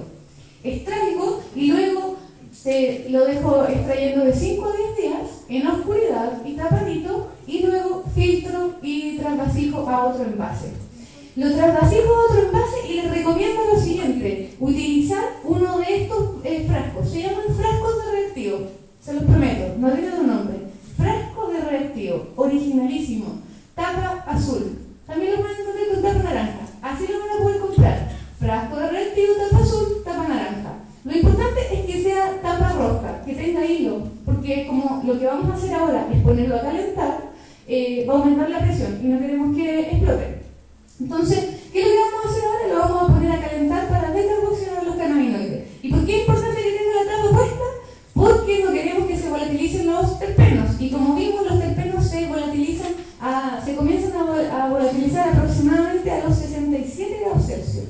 Entonces, el baño María es al 100. Bueno, en realidad el agua alcanza como los 97 grados Celsius. Vamos a calentar aproximadamente una hora a 97 grados Celsius y con eso vamos a conseguir decarboxilar los cannabinoides. Pero como vamos a tener tapado este frasco, no vamos a perder los terpenos.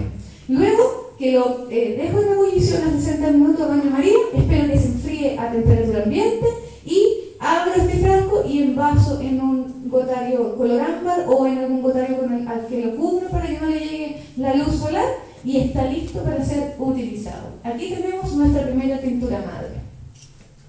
La tintura madre canábica puede ser, dependiendo del tipo de cannabis con el que yo la uso, puedo usarla de noche o puedo aumentar dosis para usarla de noche para pasar al estado inhibitorio y puedo utilizar cannabis que sea menos sedativa, es decir, más estimulante para el día.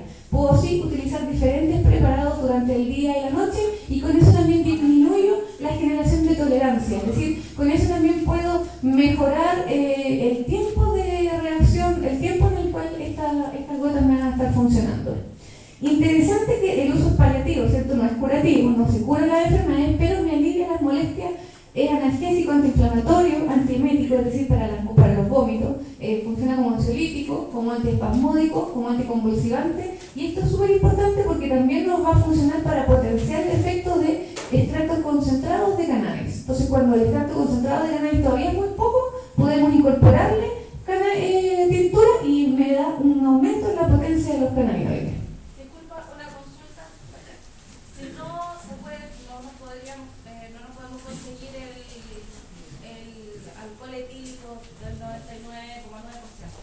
Si no se puede conseguir el alcohol etílico 99,9%, yo les recomiendo utilizar un alcohol bebestible que sea el más puro posible, el más transparente, que tenga la menor cantidad de aroma.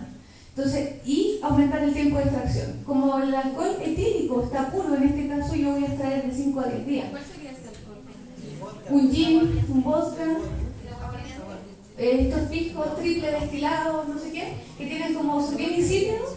Ese tipo de alcoholes tienen menos terpenos también, tienen menos ocupados sus moléculas de solvente. Bien.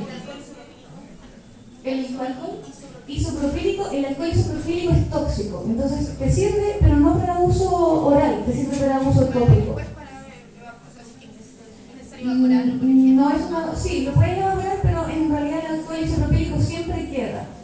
Yo recomiendo no usar alcohol isopropílico de pronto. Sí, porque tampoco pienso que quizás tampoco es tan inerte para el uso tópico, entonces prefiero no recomendarlo.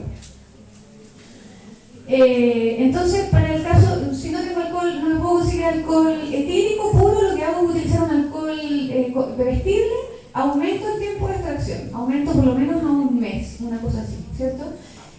Importante sí que consideren que también quizás vayan a tener que aumentar el volumen de extracción, porque como no está puro el solvente, ya estaban ocupados sus espacios para solubilizar los componentes, quizás podría ser necesario agregar, en vez de completar a 4 volúmenes, completar a 5 volúmenes. Eso es algo que tiene que uno ir viendo porque esto es acto de cocinería.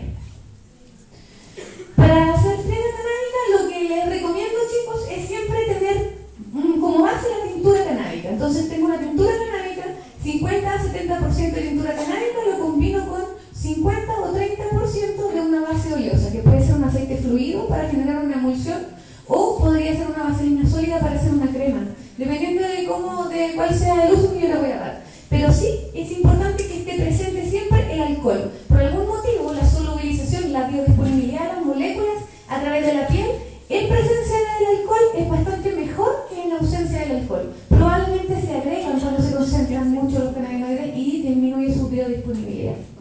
Entonces, el uso de esta fría canábica es paliativo, ¿cierto? No cura, alivia molestia, es analgésico, antiinflamatorio, antiespasmódico también para algunos músculos que están muy contraídos y también se propone que controla la grasitud de la piel, se propone como un fármaco antiacné a través de unas células que se llaman los sebocitos. Los sebocitos son las moléculas que, son células que secretan sebo.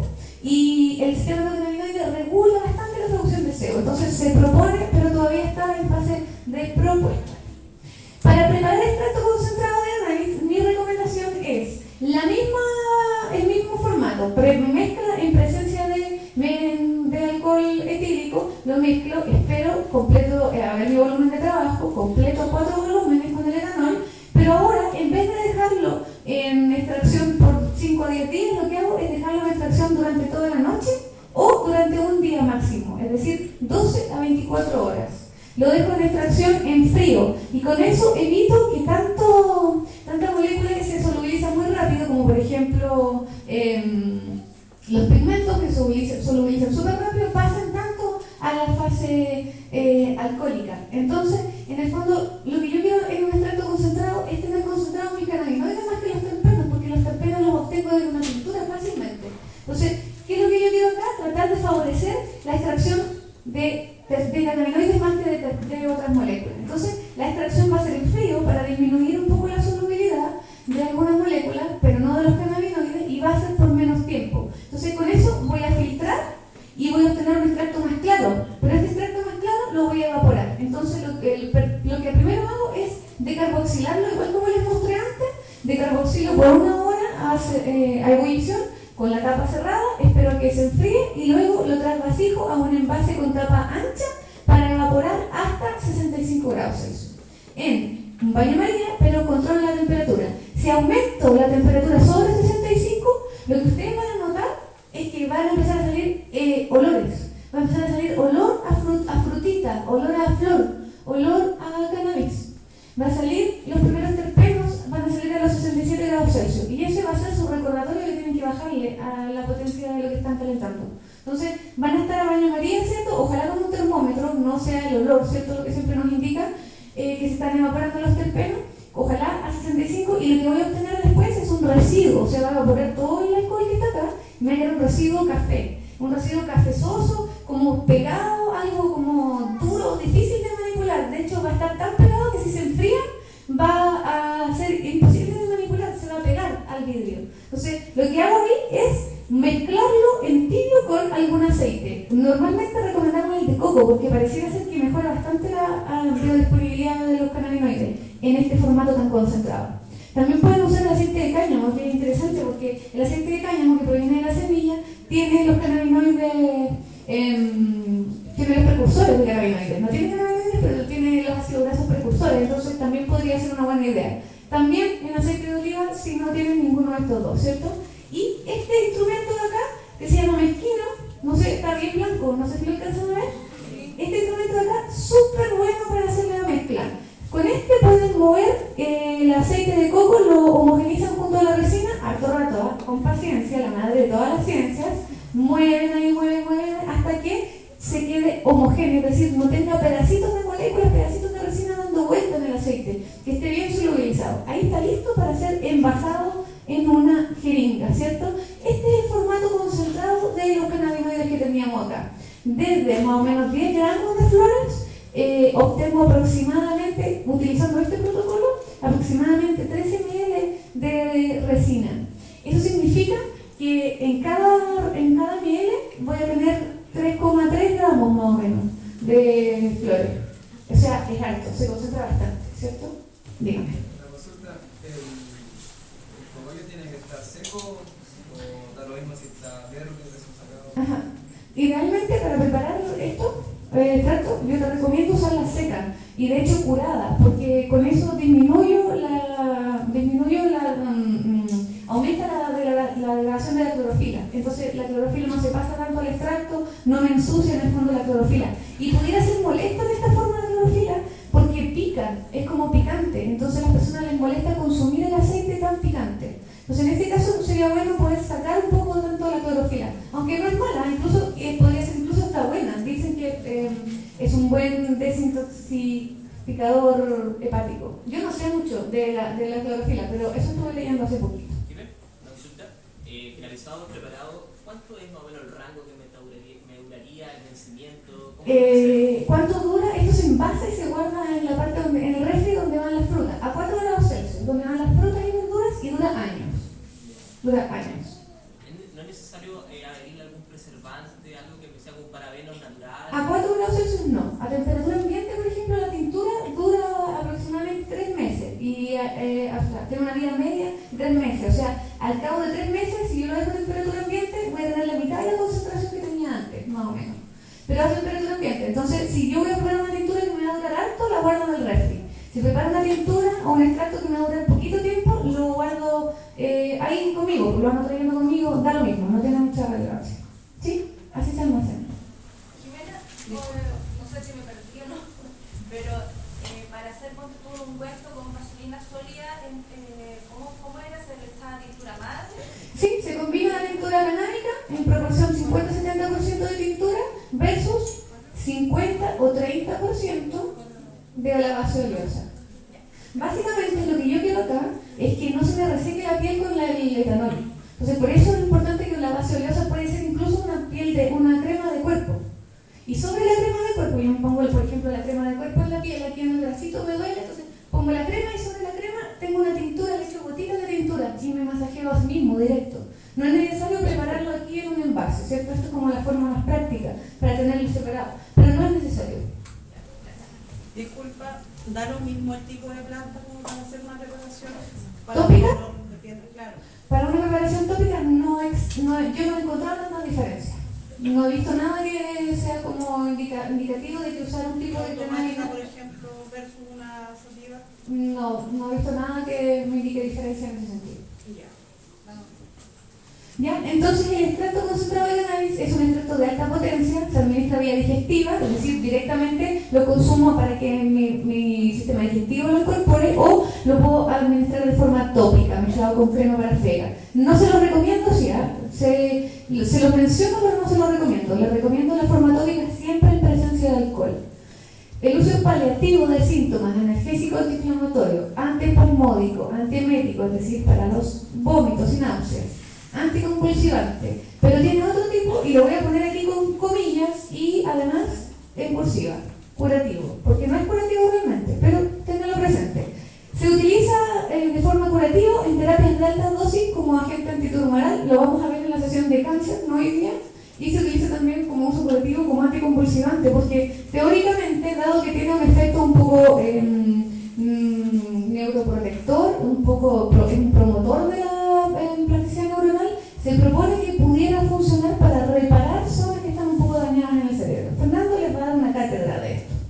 Entonces, básicamente la dosificación en la terapia canábica nuevamente es individuo dependiente, se tiene que evaluar el bienestar partiendo de la dosis de menores a mayores concentraciones, siempre considerando que la excepción a esta regla es la epilepsia, el dolor en dosis más bajas a medianas, y en cáncer, terapias de alta dosis, como vamos a ver en los diferentes preparados, ¿cierto? Un resumen de vuelta de todo lo que hemos conversado.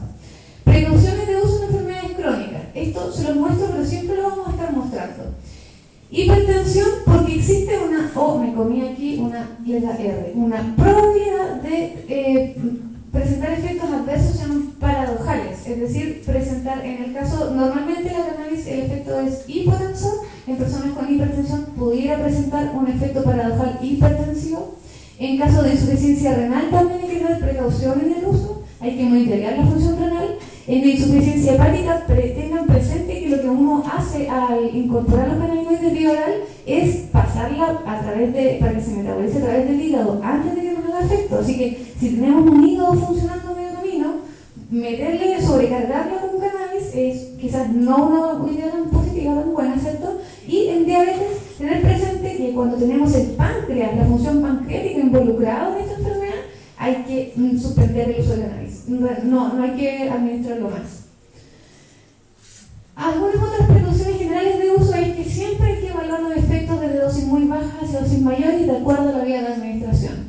Hay que comenzar siempre utilizando quimiotipos de cannabis balanceada, es decir, que su proporción entre THC y CBD sea de 1:1 o directamente cannabis rica en CBD para ir de a poco monitoreando los efectos psicoactivos.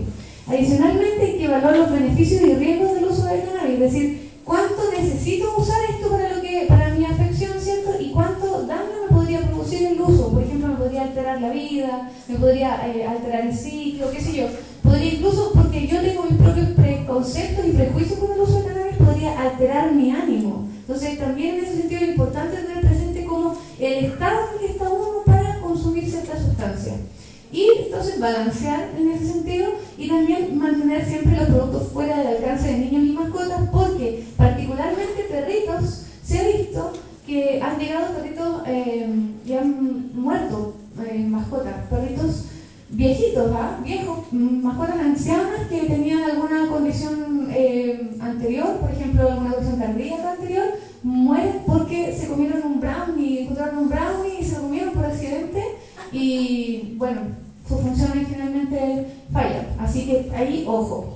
Disculpa, aportar de que, aparte de la gran sobredosis que le puede producir en el sistema de bulbo raquídeo, que le disminuye la infección respiratoria, el hecho de que sea un brownie, que tenga mantequilla, que tenga a veces chocolate, ya para él es tóxico. O sea, claro, sin cannabis, brownie solo, chocolate, ya lo liquida. claro. Aquí, para los que no escucharon, Felipe, que es veterinario, ¿cierto? Aquí es veterinario al lado de todo, nos recomienda también tener ojo con los mismos brownies, incluso aunque no sean brownies jiji, que sean brownies normales, porque mantequilla, cacao, todo eso tampoco hace muy bien para los perritos, ¿cierto? Entonces, también un poco recordarles que en esta terapia canábica, como tenemos que ir evaluando nuestro bienestar, es decir, cuán bien o mal nos vamos sintiendo, y es algo que podemos cultivar en casa y que podemos preparar en casa de forma segura, ciertamente se nos genera una oportunidad de retomar el control de nuestra salud, y además tener una herramienta de autonomía para la vida, porque hay pocas cosas tan satisfactorias, chiquillos, como hacerse cargo de uno mismo cuando uno pensaba que no era capaz de hacerlo. Así que yo los invito también a considerar que la autogestión de la salud hoy, en el mundo en el que estamos viviendo, donde el consumismo pareciera ser que es como parte de nuestra piel, es un interesante desafío acercarse, ¿cierto?, hacia la autogestión de la salud, al menos, algo que sea propio, algo en el que nosotros podamos decidir, ¿cierto?, en este pequeño pedacito de tierra. No sé si tenemos tiempo para conversar un poco de embarazo, lactancia y cannabis, o lo dejamos acá para preguntas. ¿Continúo? Espérense, que hay una persona que me quiere hacer una pregunta, dígame. ¿Cuánto tiempo dura el efecto interno como para hacerse, por ejemplo, un chequeo médico y que no apareciera eso? Que no me salga positivo un test de droga, dice usted. Bueno, si usted es usuaria crónica, probablemente en un mes más o menos le va a tomar que se limpie su sistema. Si usted es usuaria esporádica, una semana quizás. José, ¿tú te acuerdas de algo más? Hasta 90 días. Usuarios crónicos de dosis alta, un heavy user. Hasta 90 días le podría tomar limpiar del sistema las cannabinoides. ¿Sí? Ya. No sé si llegué un poco de pasada, pero no sé cuáles son los efectos del THC y el TBG. O sea, eso. ¿Del THCV y del CBG? Es que el THC es como el que más se sabe siempre los efectos. Sí, contigo, ¿cierto? Claro. Pero los otros componentes que tienen la cannabis. Lo que pasa es que dependiendo del tejido, como el sistema endocannabinoide se encuentra distribuido en tantos tejidos, dependiendo del tejido, cumple diferentes funciones. Entonces, eso lo vamos a ir viendo de uno. Vamos a ir por sistema, viendo el sistema endocannabinoide cómo funciona por sistema, vamos a irlo viendo así. Porque si no es muy difícil de explicar, de una sola vez. Dígame. El tiempo que se demora en que desaparezca tu cuerpo es cuando tú te lo inhalas o lo consumes, o lo fumas, digamos. Pero si tú echas crema... Si uno se echa crema, el tiempo probablemente sea menor, porque uno va a estar sometido a menores dosis. Pero ciertamente podría salir de positivo. De hecho, ese ha sido uno de los problemas de la industria textil utilizando cáñamo. Y es que podría incluso la ropa, a través de usar ropa que contiene THC, podría salir uno positivo en una test de droga. Y eso podría ser un problema para quienes tienen que trabajar siendo negativo. Sí. Ya. ¿Sigo entonces con el embarazo? Ya. Entonces, lo primero que les voy a decir de embarazo y lactancia y el consumo de sustancias es que les quiero caracterizar un poco cómo consumen las mujeres embarazadas. ¿Cómo consumen? Esto está hecho en Australia, este gráfico, ¿cierto? De Ben, está hecho en Australia, en Salud Pública Rural de Australia. Y tiene un N bajito, pero más o menos se repite en otros lugares. Lo que se observa es de las mujeres, de las embarazadas, el 47% de ellas no consume ninguna sustancia. El 47% de ellas es abstemia a toda sustancia. Pero de todas ellas, el 23% consume tabaco, el 5% consume solo alcohol, el 2% consume solo cannabis. Y en el resto, aquí en medio, se juntan, se entrecruzan, ¿cierto? El consumo de tabaco con alcohol, con cannabis, el consumo de cannabis con alcohol también, digamos, solamente. Bueno, aquí vamos viendo, ¿cierto? Así más o menos se distribuyen. Es decir, nos preocupamos, existen políticas de salud públicas destinadas a prevenir aquí el consumo del 2% de las mujeres embarazadas, para que lo tengan presente. Entonces, este es el trabajo que más se utiliza para justificar las precauciones que se deben tener al consumir cannabis durante el embarazo y durante la lactancia. Se los comento porque es un trabajo interesante. Tiene aproximadamente un N de 20.000 niños, es decir, es un trabajo de estadística importante, no se había podido hacer antes. Y este es el que usa, ¿cierto?, que utiliza el Colegio de Neuropsiquiatría Infantil, qué sé yo, los pediatras, un poco para decir que fumar cannabis es mala siempre, ¿cierto? Entonces, ¿qué es lo que hacen ellos? Evalúan personas que nunca han consumido cannabis, lifetime aquí, que consumen de forma regular y que consumieron durante el embarazo.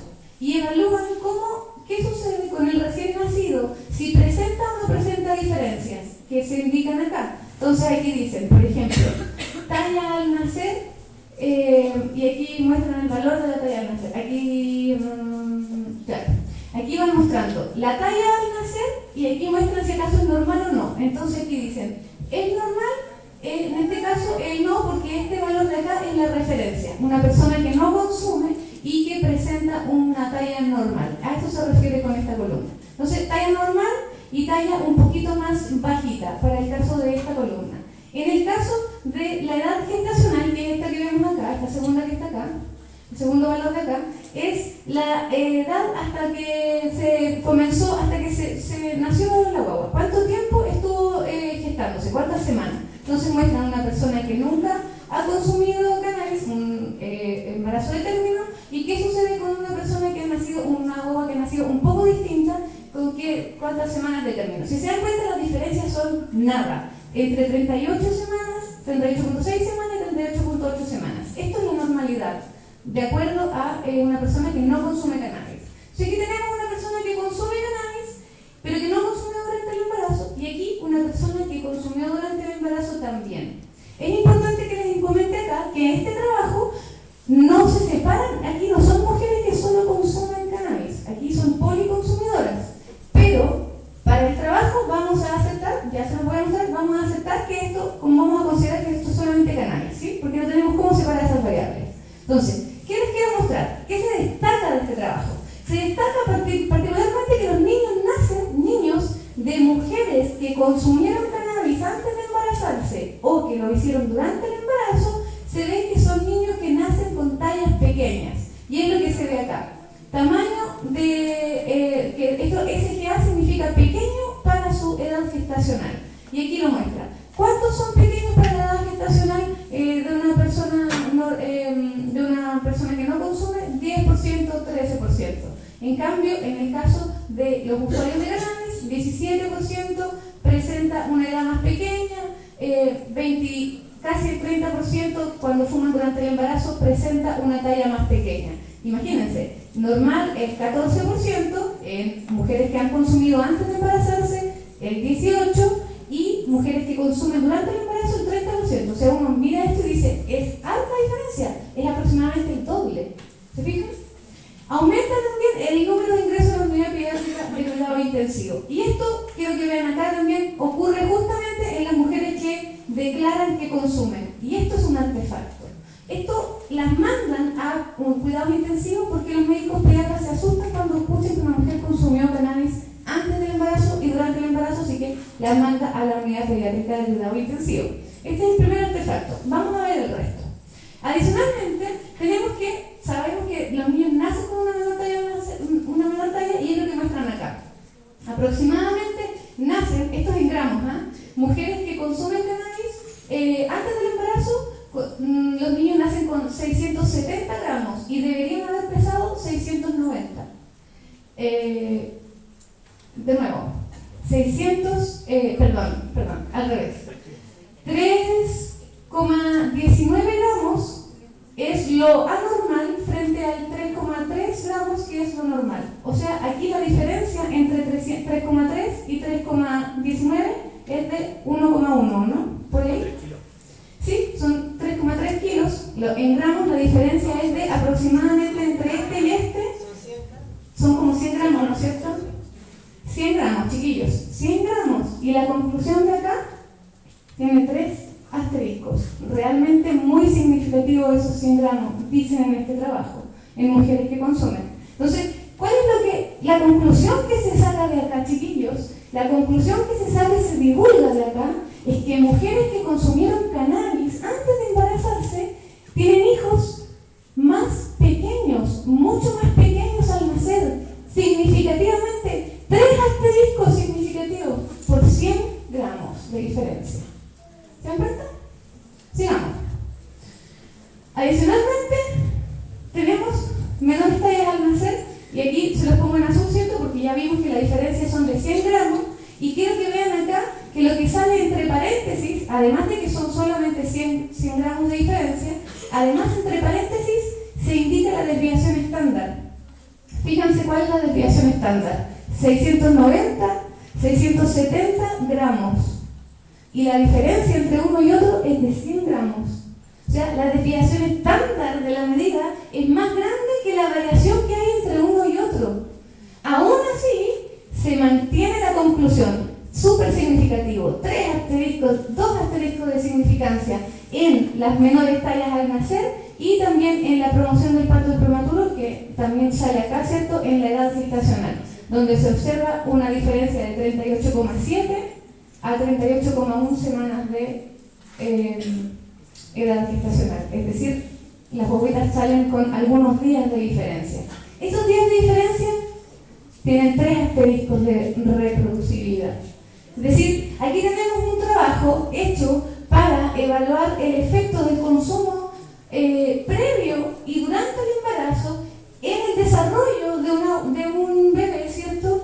En el cual, de forma tendenciosa, se indica con 3 asteriscos que la diferencia entre de una guagua a que nace con 100 gramos de menor de peso es realmente significativa, o sea, es dañina. De aquí se concluye que fumar cannabis va a generar daños en una guagua que está naciendo. Entonces, este es el trabajo. De aquí se apoya la legislación chilena, ¿cierto?, para decidir qué es lo que tenemos que hacer con las mamás que consumen sustancias. Este es otro trabajo que se evalúan infantes de 1 mes de edad, y lo que sí, aquí se lo quiero destacar, esto tiene poquito, fíjense acá que el N es de 10, ¿no? Delante estábamos viendo N de 20.000, aquí tenemos N de 10 y de 20. En este caso, lo que se demuestra es que aumenta la irritabilidad y se discute acerca de trastornos del sueño a que puede estar sometida a la guagua. Entonces, en ese sentido, se los quiero comentar. No sé qué pensar muy bien de este trabajo, pero se los quiero comentar solamente porque hay que ser precavidos y siempre me gusta mostrarles toda la evidencia. Entonces, ¿qué es lo que dice el marco normativo chileno? Dice que para el consumo ocasional, si una madre dice que realmente, sí, yo fumé mientras o consumí cannabis durante el embarazo, si el consumo es ocasional, es decir, consume 1 o 2 veces a la semana, se recomienda suspender la lactancia por 24 horas. Y que el consumo crónico, la lactancia se suspende de 14 a 30 días. Les voy a mostrar la tabla. Aquí está la marihuana, ¿cierto?, la cannabis. La suspensión para el periodo por 24 horas en caso de consumo ocasional, 24 horas. Pero fíjense para el alcohol, 2 horas y media. Para el tabaco, 3 horas. Anfetaminas y similares, 24 a 48 horas. Cocaína, 24 horas. No sé qué decirles al respecto, porque hemos conversado harto de cannabis. Voy a seguir nomás. Entonces se suspende la lactancia. ¿Y qué es lo que sucede cuando se suspende la lactancia? Bueno, se evita que el bebé, al bebé traspase los cannabinoides que se acumularon en la leche materna por el consumo de cannabis de la mamá. Entonces la mamá consumió cannabis y acumuló los cannabinoides en sangre. Esos cannabinoides se acumulan luego en la leche materna, que es súper rica en grasa, entonces es un buen solvente, ¿cierto?, para los cannabinoides, y luego la guagua consume esa leche y básicamente vamos a tener guaguas drogadictas. Entonces yo les quiero mostrar qué tan real es esta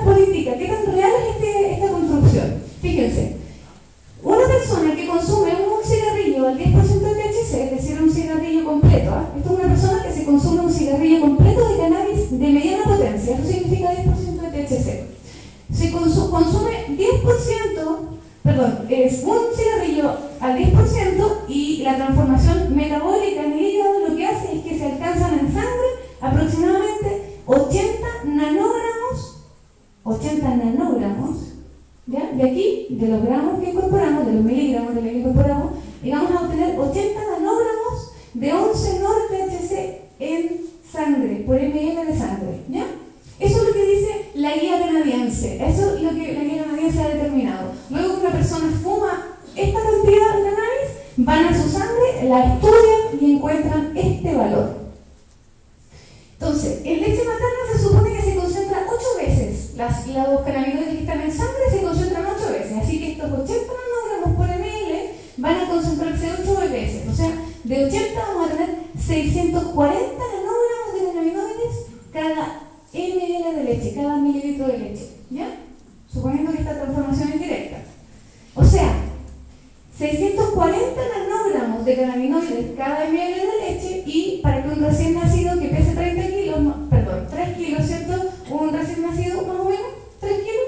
Un recién nacido que pese 3 kilos, para alcanzar el efecto psicoactivo debería consumir 80 miligramos. Y tenemos que 640 nanogramos en ml de leche, y necesitamos alcanzar los 80 miligramos para que esta hueva se vuele. Es decir, el recién nacido debería consumir alrededor de, no se equivocan aquí, 120 litros de leche materna para sentir los efectos psicoactivos. 120 litros en una guagua que pesa 3 kilos. Habría que ponerle la leche, ¿cierto?, en polvo. Habría que meterle la leche en polvo. No hay otra opción. Imposible que una guagua consuma 120 litros de leche.